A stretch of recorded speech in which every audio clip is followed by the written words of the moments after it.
ఓం నమః శివాయ. ఓం నమో నారాయణాయ. కర్మ నివారణ నరదృష్టి నివారణ కాళభైరవాయ నమో నమః. నమో వ్రాతపతయే నమో గణపతయే నమో ప్రపదయే. నమస్తే అస్తు లంబోదరాయ ఏకదంతాయ విఘ్న వినాశినే శివసుతాయ వరదమూర్తయే నమో నమః. హరి ఓం. మా ఛానల్కి స్వాగతం. చూస్తున్న వీక్షకులకు ప్రేక్షకులకు ప్రియ కాల భైరవ భగవద్బంధులకి స్వాగతం పలుకుతూ మమ్మల్ని ఎంతగానో ఆదరిస్తూ ఉండబడినటువంటి ప్రియ సోదర సోదరీమణులకు అందరికీ కూడా ముందస్తుగా వినాయక చవితి పండగ శుభాకాంక్షలు. మనము వీలైనంత వరకు కలుషితం లేనటువంటి రంగులు లేనటువంటి సహజ సిద్ధమైనటువంటి వినాయక స్వామిని పూజ చేద్దాం. మనము రాబోయేటువంటి భావితరాలలో జలచరాశులు నీటిని మనము కాలుష్యం లేకుండా కాపాడుకోవడం మన అందరి బాధ్యతగా భావించగలగాలి.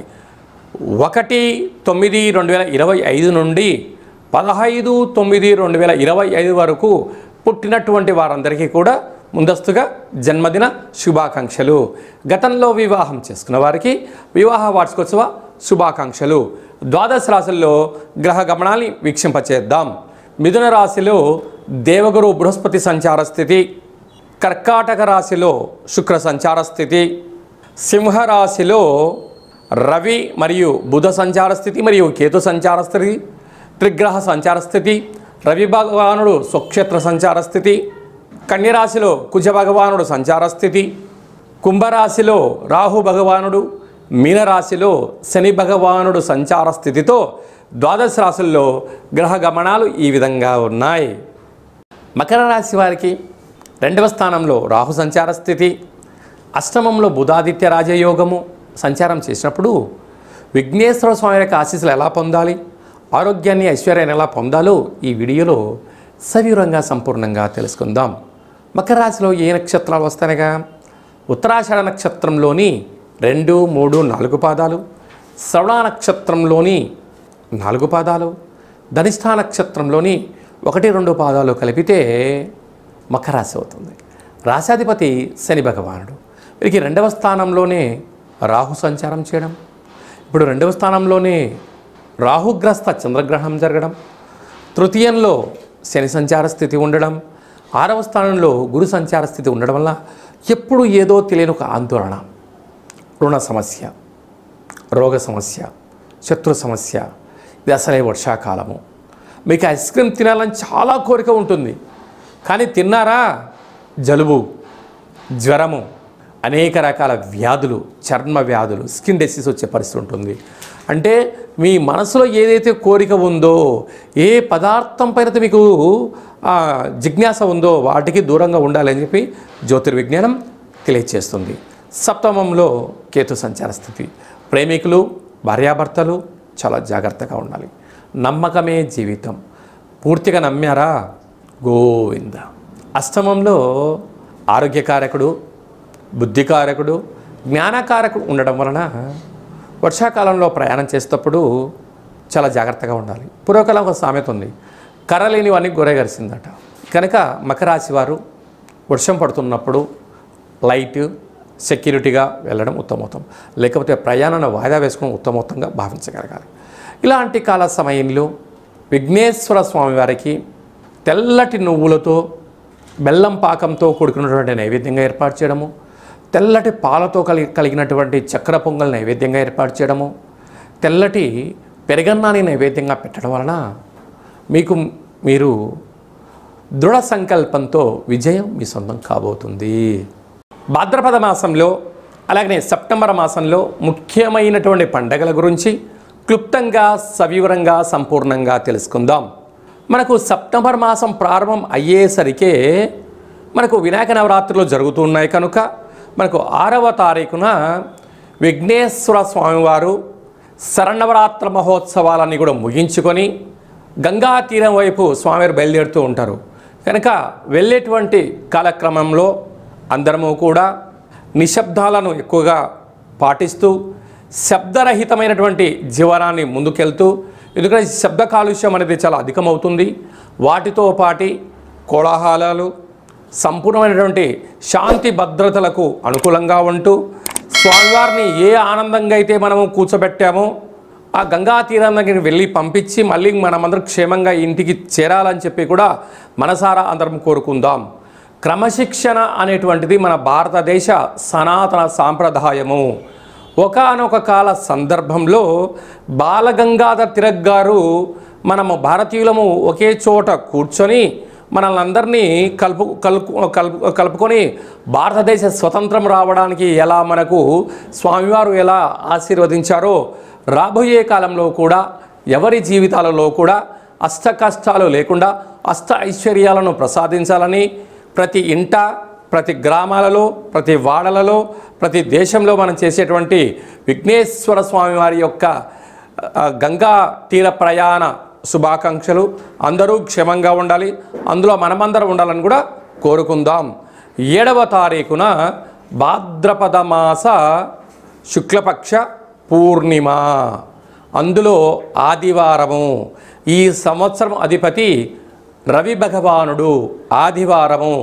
అదే కాకుండా కూడా ఈ సంవత్సరంలో మొట్టమొదటిసారిగా వస్తూ ఉండబడినటువంటి చంద్రగ్రహణము, రాహుగ్రస్త చంద్రగ్రహణం జరుగుతుంది కనుక వీలైనంత వరకు 7వ తారీఖు సాయంత్రం 4:30-5 గంటలకే ఆహారాన్ని సంపూర్ణంగా భోజనం చేసి వీలైతే ఉపవాసం చేయడము ఉత్తమోత్తంగా భావించగలగాలి.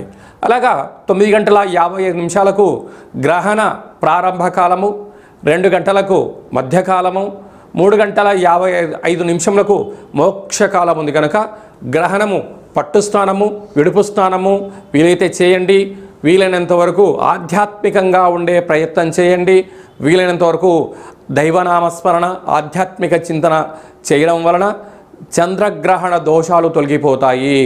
ప్రధానంగా ఎవరికి దోషం అన్నట్లయితే రాశిలోనే గ్రహణం జరుగుతుంది కనుక కుంభరాశి వారికి ఆరోగ్యాలు, ప్రయాణాలు, ఆటంకాలు, ఇబ్బంది ఉంటాయని చెప్పి గమనించాలి.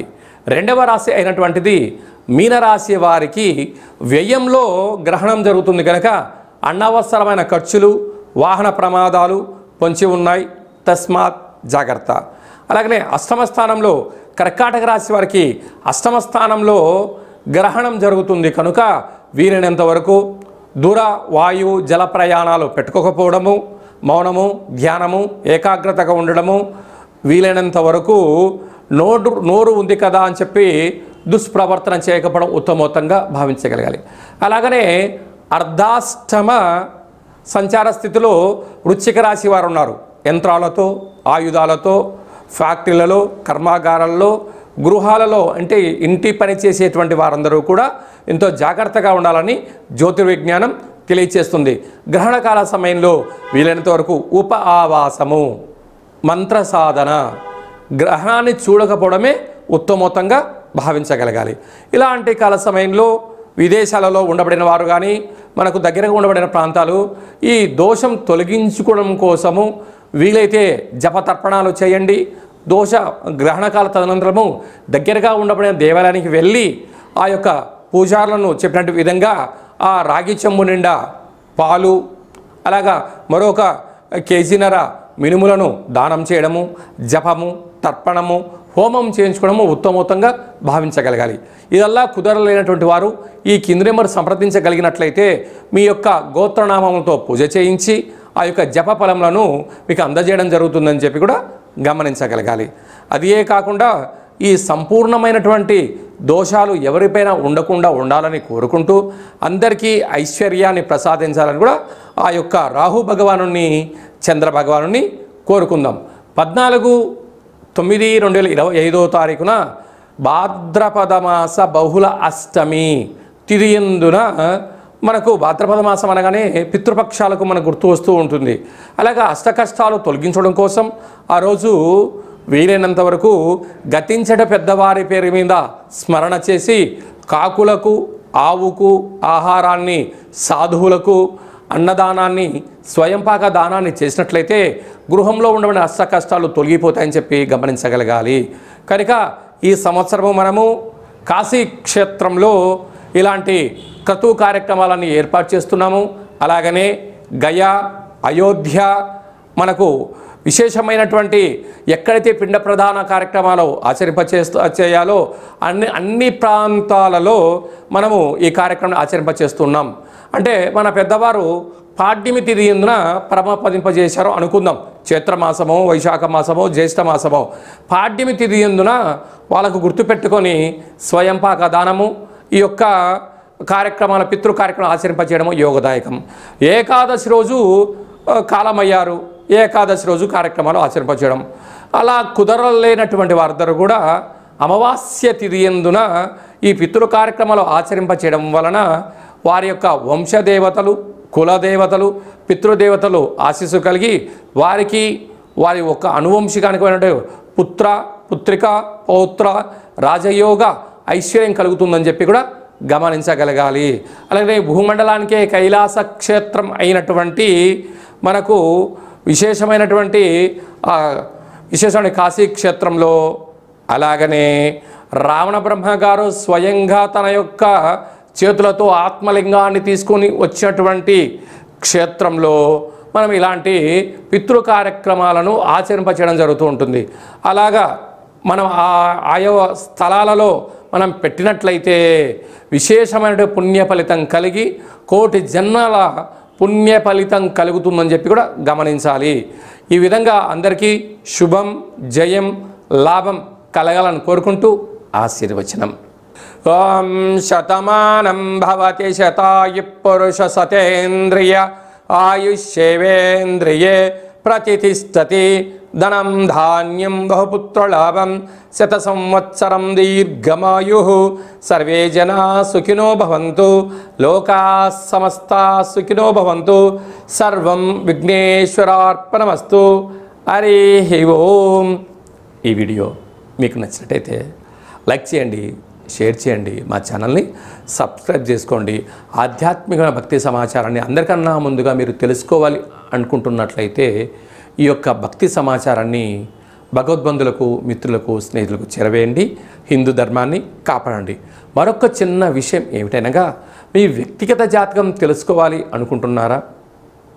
అనుకుంటున్నట్లయితే మీ యొక్క పేరు, పుట్టినటువంటి తేదీ, నెల, సంవత్సరం, సమయం రాసి మీరు పంపించగలిగినట్లయితే 100 సంవత్సరాల జాతకాన్ని రాసి పంపించి మీరు పుట్టినప్పుడు గ్రహ గమనాలు ఎలా ఉన్నాయి, మీరు ప్రస్తుత కాలమాన ప్రకారంగా గ్రహాలు ఎలా ఉన్నాయి, భవిష్యత్తులో ఎలా ఉండబోతున్నాయో తెలియజేయడం జరుగుతుందని కూడా గమనించగలగాలి.